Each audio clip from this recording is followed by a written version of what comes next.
जय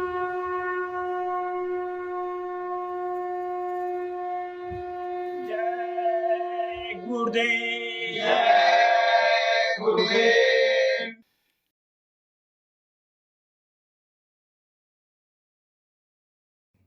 जय गुरुदेव।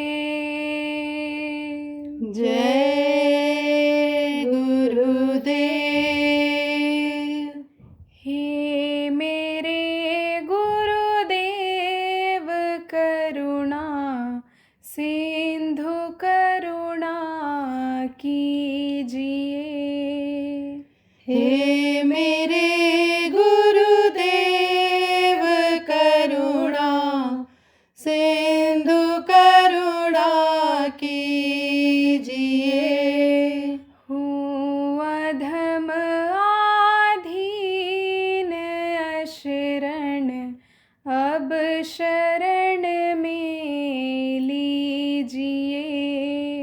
हूँ अधम आधीन अशरण अब शरण में लीजिए।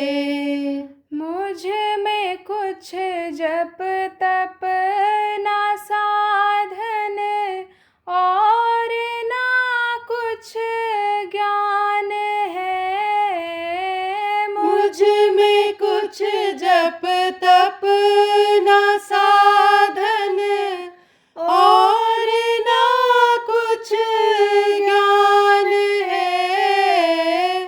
निर्लज्जता है एक बाकी और बस अभिमान है। निर्लज्जता है एक बाकी और बस अभिमान है। खा रही गोते हूँ मैं भव सिंधु के मझधार में। खा रही गोते हूँ मैं भव सिंधु के मझधार में। आसरा ना और कोई दूसरा संसार में। आसरा ना और कोई दूसरा संसार में। पाप बोझों से लदी नहीं या भंवर में जा रही। पाप बोझों से लदी नहीं या भंवर में जा रही। नाथ दौड़ो और बचा लो अब तो डूबी जा रही। नाथ दौड़ो और बचा लो अब तो डूबी जा रही। आप भी यदि सुध न लोगे फिर कहाँ जाऊंगी मैं। आप भी यदि सुध न लोगे फिर कहाँ जाऊंगी मैं। जन्म दुख से नाव कैसे पार कर पाऊंगी मैं। जन्म दुख से नाव कैसे पार कर पाऊंगी मैं। हर जगह मंजिल भटक कर ली शरण है आपकी।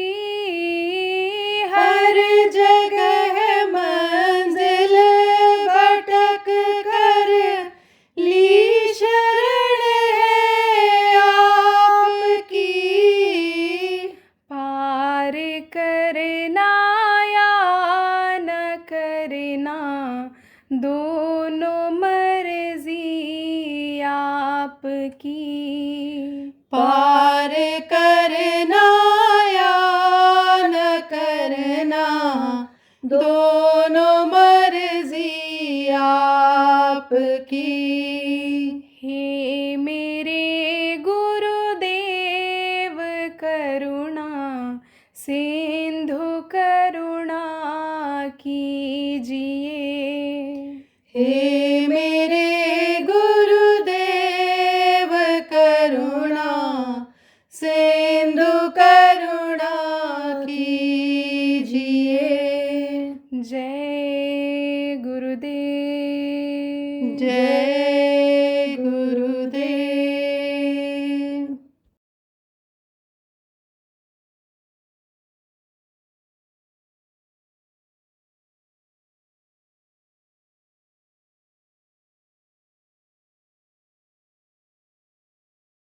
ध्यान लगाना है, किसका लगाना है? एक के साधे सब सधे, सब ताधे सब जाए, एक का ध्यान लगाना है, प्रभु का ध्यान लगाना है। एक निशाना बनाना है कि हम अपने घर पहुंच जाएं। अपना घर कौन सा, जहाँ से फिर वापस ना आना हो। इधर आना ही ना हो, न स्वर्ग में न वैकुंठ में, और न ही ब्रह्मलोक में कहीं भी आना न हो। आप समझो, न मृत्यलोक के नीचे पाताल लोक में जाना हो, उस लोक में, उस घर में अपने पहुंच जाए। तो ये इसके लिए ध्यान लगाना चाहिए। निराकार यानी समझो जिसको कहा गया, यानी उसको साकार बनाना चाहिए। तो पे जो ध्यान लगाया जाता है, इसीलिए लगाया जाता है कि ध्यान लगाया जाता है कि एक जगह पर देखो। अब दिखाई कब पड़ेगा? कि जैसे आप इन आँखों से ऐसे किसी को देख रहे हो, एक टक देखोगे तो पूरा चेहरा दिखाई पड़ेगा। कहीं तिल होगा तो वो भी दिखाई पड़ जाएगा, और कहीं नाक टेढ़ी हो, किसी के मुंह टेढ़ा हो, वो भी दिख जाएगा। मूछ है कि नहीं है, वो भी दिख जाएगा। छोटी मूछ, बड़ी मूछ, दाढ़ी है, क्या है, एक टक अगर देखोगे तो दिख जाएगा। हम पलकों को ऐसे ऐसे करते रहोगे ऐसे, तो चेहरा भले दिख जाए, पहचान नहीं पाओगे। तो ये पलकें जो है, ये हिलती, ये रुकने नहीं देते हैं आँखों को। ये जो ढेला है, ढेला जिसको कहते हैं, ये उभरा हुआ जो अंश है, जिसमें से रोशनी अंदर से बाहर जाती है, तो वो उसको रुकने नहीं देते हैं एक जगह पर। उसको रोकने का अभ्यास करने की ज़रूरत है। हाथ से समझो। अब आप कहोगे कि भाई आँख बंद करके क्यों ऐसा कराते हो? आँख खोल करके भी किया जा सकता है। त्राटक यानी योग में जैन धर्म वालों को यही बताया गया है कि आँख खोल करके उसका ध्यान लगाओ। लेकिन आँख खोल करके ध्यान लगाने में नजरें ये बट जाती हैं, ये एकाग्र नहीं होती हैं, एक जगह पर एक टक नहीं होती हैं। और आँख बंद करने में एक जगह पर होती, और आँख खोल करके देखने में आपके समझो दूरी भी ज़्यादा जब बढ़ जाती है, तो भी आप समझो कि वो एक जगह पर केंद्र दोनों नहीं हो पाता है। जैसे नज़दीक से ये देखो, ये हमको ये दिखाई पड़ रहा, दोनों आँखों से देखें तो नज़दीक से साफ दिखाई पड़ेगा, और दूर वो गाड़ी खड़ी हुई है, उसको अगर हम देखें साफ नहीं दिखाई पड़ता है। तो ये आँख बंद करके इसलिए कराया जाता है कि अंदर से जो रोशनी निकलती है, जिससे आप ये देखते हो, जीवात्मा का जो प्रकाश ये फैलता है, जो पूरे शरीर में फैला है, और जीवात्मा के ताकत से ही आपको ये चीज़ें दिखाई पड़ती हैं। तो उसकी रोशनी जो इसमें से निकल कर के बाहर आती है, वो रोशनी आप फिर समझो कि फैल न जाए। देखो एकदम सीधे से देखो ऐसे। तो अगर मैं आप तो एक कैमरा लगा हुआ है, कैमरे को अगर देखूं ऐसे, और इसके सिधाई भी जो लोग उनको देखो, तो समझो कि दिखाई पड़ोगे आप, लेकिन ये लोग भी दिखाई पड़ते हैं। और यहीं पर ऐसे ऐसे देखो तो दूर का नहीं दिखाई पड़ेगा, नज़दीक में अगर देखेंगे तो दूर का नहीं दिखाई पड़ेगा। तो दूर में ये चीज़ फैल जाती है। आपको और समझा दें ठीक से। टॉर्च छोटी है, तो टॉर्च को ऐसे हाथ पे जलाओ, तो हाथ पे जलाओगे तो वो रोशनी ऐसे नज़दीक की दिखेगी।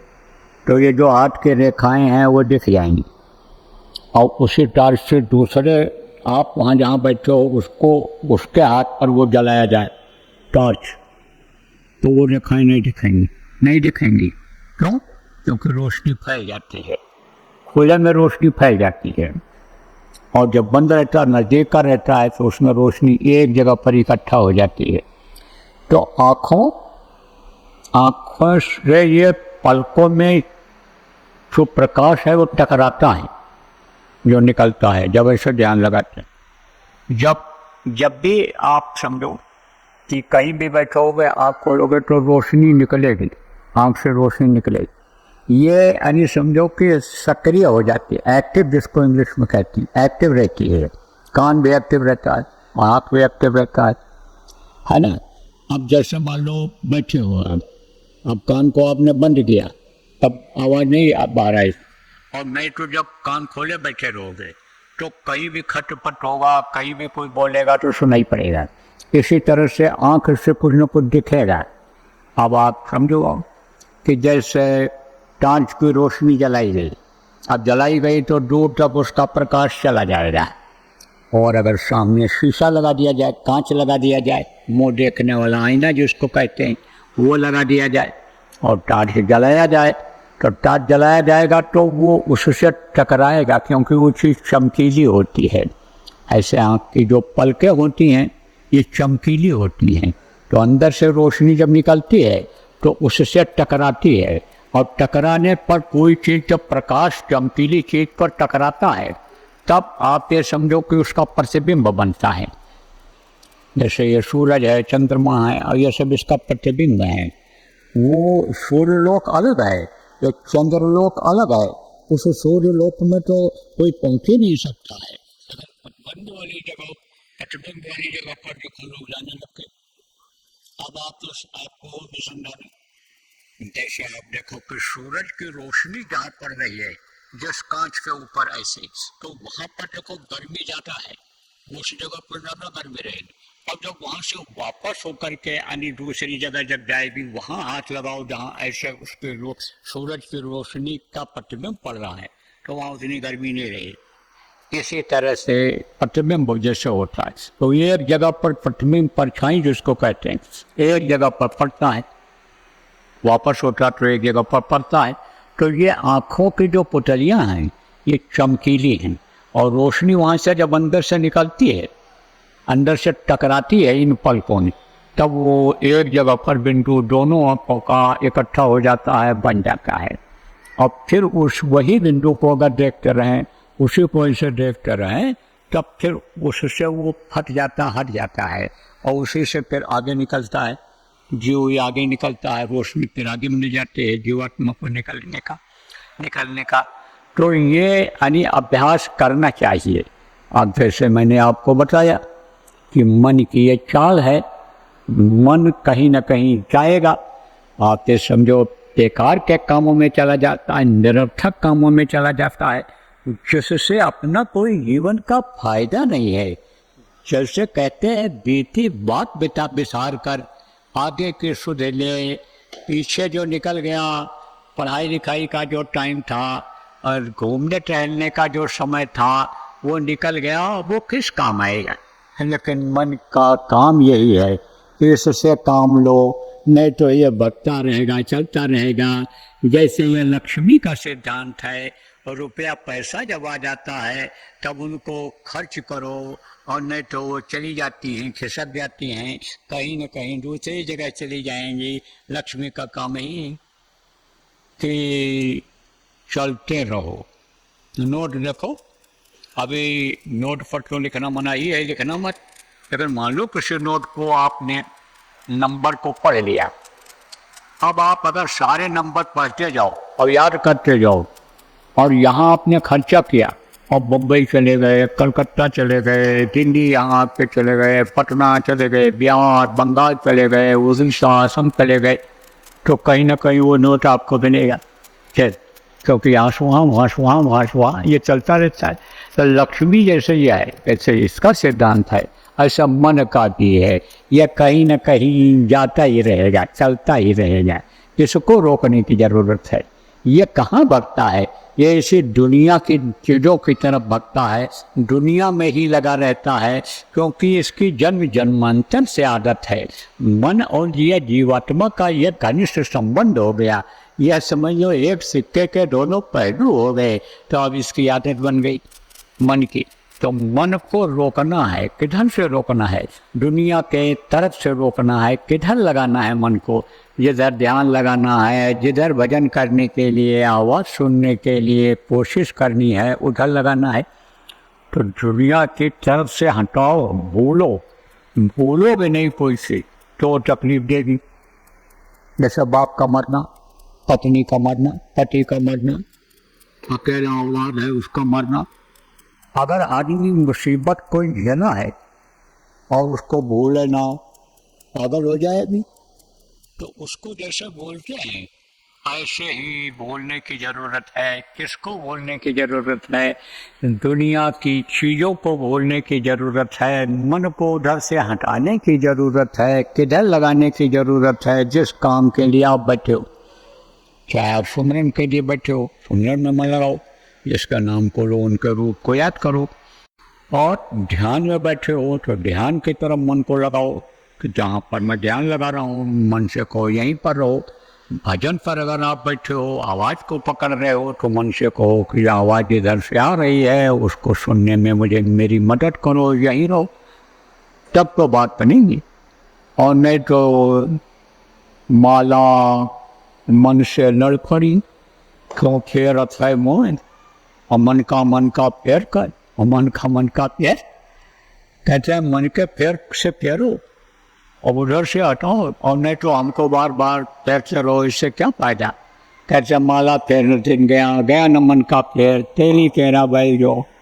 तो हम अरे तेली केरा बैल जो घर ही कोस 50, और मन के माला पैर दिन गई न मन की आस, तेली केरा बैल जो घर ही कोस 50। मन की आशा खत्म नहीं होती, तृष्णा खत्म नहीं होती है, आते समय इच्छा खत्म नहीं हो रही है, बुद्धि का प्रयोग ठीक से हो नहीं पा रहा है। माला फेरने से, ध्यान लगाने से, आसन लगाने से क्या फायदा? आसन मारी क्या हो गई न मन की आस, है ना? तो इसलिए समझो आपकी आसन मारो, लेकिन मन की आशा जो बनी है, मन की आशा क्या बनती है? देखो, मन भूत, वर्तमान और भविष्य तीनों की तरफ चला जाता है। पीछे जो हो गया वो भी याद करने लग जाएगा, और इस समय भी याद करेगा। यह भी याद करता है मन कि जब तो भाई अभी तो हम बैठे हैं, चल नहीं सकते हैं, और जब इन्होंने संकल्प बना लिया है कि हम 1 घंटा बैठेंगे, 2 घंटा बैठेंगे, तब वो उसको यह भी याद रहेगा मन को कि ये उठेंगे नहीं, अब हम बैठे हैं, अब हम कैसे जाएं। और भविष्य के बारे में भी मन सोचता है, भविष्य की तरफ जाता है कि अभी उठेंगे जब, तब जाएंगे, भोजन करेंगे, हाथ पैर धोएंगे, ये काम करेंगे और काम करेंगे, टहलेंगे, घूमेंगे, दूध पिएंगे, जो भी करते हो आप रोज करते हो नित्य क्रिया, उसकी तरफ मन चला जाता है। तो मन की ये जो वेग है, इसको रोकना है, बोलना है। जब इन सब चीज़ों को आप बोलोगे, है यहाँ तक कि समझो कहा गया जल जमीन जोरू और ये सब अभी उतने समय तक 1 घंटा खाली बैठना है, रात भर दिन भर बैठना, कोई ज़रूरत नहीं। थोड़ी देर अगर बैठ जाओ आप और मन को रोक ले जाओ, तो पल में पल ले वो चाहे बहुत करोगे, तब आगे समझो पल भरने ले हो जाता है। आप जो बोला रात संत थे, तो खेत में रुपाई कर रहे थे, संत गति को पाए हुए थे, खेत में रुपाई कर रहे थे। एक आदमी ने पूछा भगवान कितनी देर में मिलता है? एक पौधा निकाला, इसे हाथ में लिए हुए थे, लगा दिया, कहा इतनी देर में। लेकिन तलब तो जगह उसके लिए। कबीर साहब ने क्या कहा? हंसी हंस कंठ न पाया, जिन पाया तिन रोए, हंसे खेले जो प्यू मिले, तो कौन दुआगिन होए। आप तो समझो थोड़ी सी मेहनत हो, तलब तो जगह उसके लिए, तो आप तो समझो कि देर नहीं लगती है।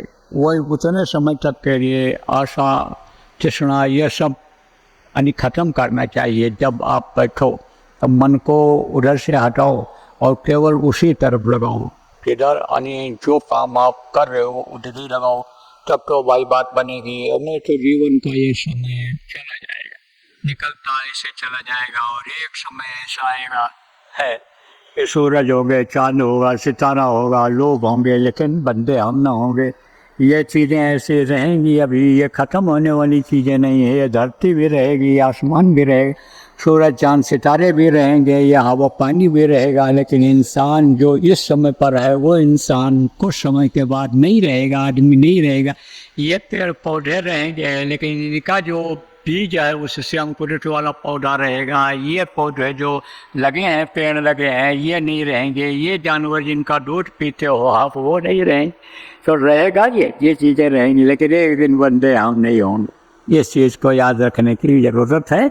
और भजन ध्यान खबर आप लोग जो करते हो करते रहो। आश्रमवासी हो, सेवा में इस मंदिर के गुरु महाराज के निर्माण की सेवा में जो लोग आए हो, या आज ये पता लग गया है कि बाबा यहाँ आ रहे हैं, तो आप आज चले आए हो। आज सब लोग इस चीज़ का ध्यान रखो कि एक दिन बंदे हम नहीं होंगे, और हम नहीं होंगे तो कुछ नहीं होगा, फिर कुछ नहीं होगा। न दुनिया का कोई काम कर पाओगे, न बच्चों की सेवा कर पाओगे, न धन इकट्ठा कर पाओगे, न नौकरी व्यापार खेती कर पाओगे, न कोई पढ़ाई लिखाई कर पाओगे। इसलिए इस चीज़ को ध्यान रखना है। तो कर ले निज काज जवानी में, जब तक ये शरीर चलना है तब तक अपना काम बनाओ। यही भजन तेरे संग चलेगा, पावेगा विश्राम, यही आपके साथ चलेगा। यहाँ भी मदद करेगा, वहाँ भी मदद करे। एक चीज़ और बता दें आपको, साफ सुथरा रखो इसको शरीर को। इसके अंदर गंदी चीज़ें न जाने कम, तरह तरह से चली जाती हैं गंदी चीज़ें, आप समझ नहीं पाते हो।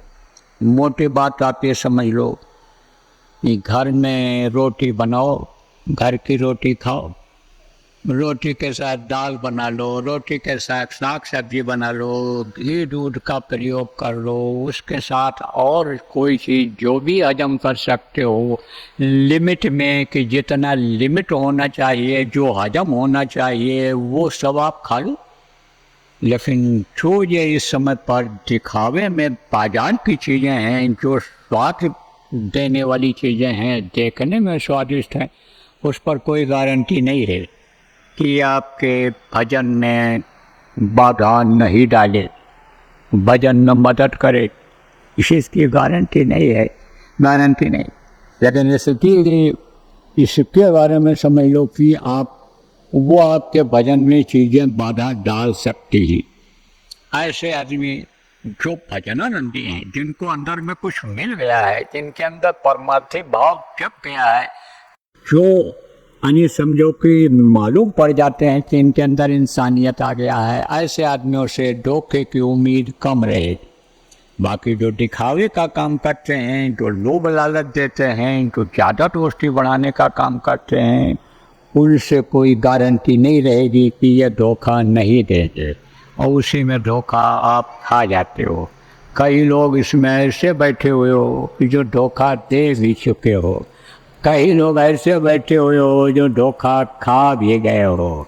कभी ऐसा भी होता है जो धोखा खा जाता है, वो यही कहता है कि भाई धोखा हम खा गए तो बहुत लोगों को धोखा करके ये खामियाजा पूरा करें।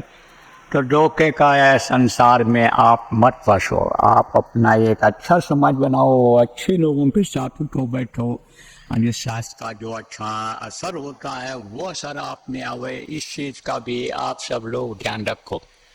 मांस मछली अंडा शराब ये चीज़ें जो मना की गई, इससे हमेशा दूर रहना। ये जो नशे वाली चीज़ों का इस समय प्रचलन बढ़ रहा है, आपको ये समझने की ज़रूरत है, यह विनाश का एक दिन कारण बन जाएगा। इसलिए इसमें कोई फंसना मत। अगर कहीं आप इक्का दुक्का कोई आ गए हो यहाँ पर और आप में ऐसी आदत हो, तो उसके लिए तो आप संकल्प बना लो कि अब हम आज से नहीं।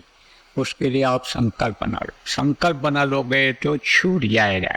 और घर के परिवार के ये बच्चे न बिगड़ें, इसका भी ध्यान रखो, क्योंकि साथ गलत अगर पड़ जाएगा तो इनकी आदत खराब हो जाएगी। आप ये समझो कि अभी वहाँ समाचार में आया, पेपर हमारे सामने भी रख जाते हैं लोग, ना नज़र पड़ ही जाती है। तो आज के पेपर में देखा कि वहाँ अमृतसर पंजाब से स्कूटी चुराई, और स्कूटी से चुरा कर दो आदमी गए जयपुर, वहाँ चैन खींचे, और चैन खींच करके 2-3 चैन खींच के और स्कूटी छोड़कर और बस से फिर वहाँ पहुँच गए। और तीसरा आदमी भी आया था उनके साथ, बस से आया था, वो सब तीनों वहाँ बस से पहुँच गए। तो अब ये मशीनरी तेज हो गई, सुरक्षा व्यवस्था अपनी मजबूत हो रही है। तो सुरक्षा व्यवस्था वाले पता लगा लिए और पहुंच गए, उनको गिरफ्तार कर लिया। और गिरफ्तार कर लिया, जब पूछताछ किया तब उन्होंने कबूल किया तो कहा इतने रोज हम चोरी करने क्यों गए? कहा हम स्मैक पीते हैं और स्मैक के लत के लिए हमको पैसा चाहिए, पैसा मिल नहीं रहा, यहाँ जुगाड़ नहीं बन पा रहा है, होशियार हैं सब, तो हम वहाँ गए, फिर वारदात वहाँ करेंगे। तो कैसे पता चलेगा जब यहाँ चले आएंगे? तो ये जो नशे की चीज़ें हैं और ये जो मांस वगैरह बुद्धि खराब कर देता है, मानवता ख़त्म कर देता है, ये चीज़ें तो आपके अंदर आनी नहीं चाहिए, बच्चों में पनपनी नहीं चाहिए, और नहीं तो देश की ये स्थिति बड़ी बेकरार हो जाए, खराब हो जाए। इस पर सब लोगों को ध्यान देने की ज़रूरत है।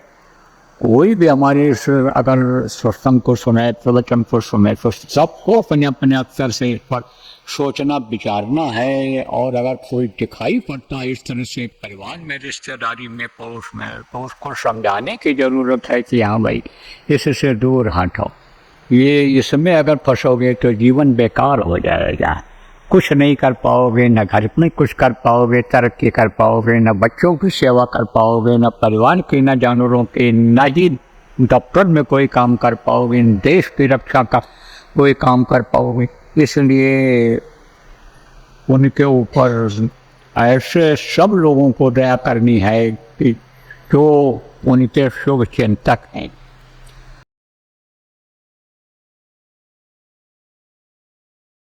तो ये परिवर्तनशील संसार है, यहाँ बदलाव होता रहता है। इसलिए जो श्वास बचे हैं, जीने का समय बचा है, उस समय कुछ भजन भाव भक्ति भी कर लो, उसमें प्रभु को याद कर लो, प्रभु को पालो, प्रभु को अंदर में बसा लो। और नहीं तो फिर क्या लेकर तू आया जग में, क्या लेकर तू जाएगा, सोच समझ ले रे मन मूर्ख, आखिर में पछताएगा, पछताना ही हाथ आएगा।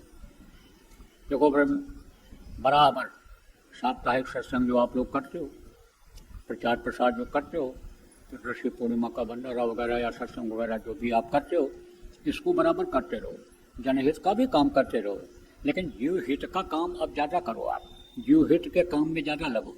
जीव हित का काम क्या है? जीवात्मा इस शरीर से निकलने के बाद नरकों में न चली जाए, काटी सड़ाई जाए, गलाई जाने लग जाए, या फिर कीड़ा मकोड़ा, सांप गोजर बिच्छू, यह पक्षी और ये जो वृक्ष हैं इन योनि में ना आवे, इनमें न तकलीफ झेलना पड़ जाए, यह काम पर अब ध्यान दो, आपकी भी न फंसे और जो जीव हैं ये भटक रहे हैं वो भी न फंस जाएं। तो उनको रास्ता बताओ, लोगों को शाकाहारी बनाओ, नशा मुक्त बनाओ, नामदानियों को भजनानंदी बनाओ। इस पर अब ज़्यादा जोर दो, अब ये समय आ गया, नहीं तो बज रहा काल का डंका, कोई बचने न पाएगा। बचेगा साधजन कोई जो सत्य लगाएगा, जो साधना करेगा, साधक होगा, उसी की बचत होगी। और नहीं तो खराब पर खराब समय आता चला जा रहा है, और उसका जो है आपको नज़ारा समय समय पर यानी आंधी तूफान के रूप में, ज़मीन फटने धंसने के रूप में, लड़ाई झगड़ा के रूप में नज़र आ रहा है, दिखाई पड़ रहा है। जो पढ़े लिखे लोग हो आप ध्यान दो। जय गुरुदेव। सरकारी व गैर सरकारी अनुदान के लिए बिना सत्संगियों के सहयोग द्वारा जनहित के कार्यों में लगी हुई बाबा जय गुरुदेव धर्म विकास संस्था का मुख्यालय पिंगलेश्वर रेलवे स्टेशन के सामने मक्सी रोड, उज्जैन, मध्य प्रदेश में है। यहाँ पर सत्संग व नामदान का कार्यक्रम होता रहता है। अतः आप श्रोताओं से अनुरोध है कि बाबा उमाकांत जी महाराज के आश्रम उज्जैन एक बार परिवार सहित जरूर पधारिएगा। आपके सुझाव के लिए व्हाट्सएप नंबर 9575600700। जय गुरुदेव, जय गुरुदेव।